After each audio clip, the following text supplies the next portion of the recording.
आरोग्यमंत्री प्रकाश आंबेडकर यांनी कोल्हापुरातील ईएसआयसी रुग्णालयाची घेतली झाडाझडती.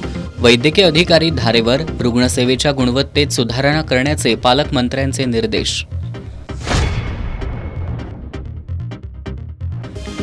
कोल्हापूर शहरालगतच्या 8 गावांची हद्दवाढ आता अटळ. प्रस्ताव सादर करण्याबाबत आयुक्तांना पत्र दिल्याची आमदार राजेश क्षीरसागर यांची माहिती.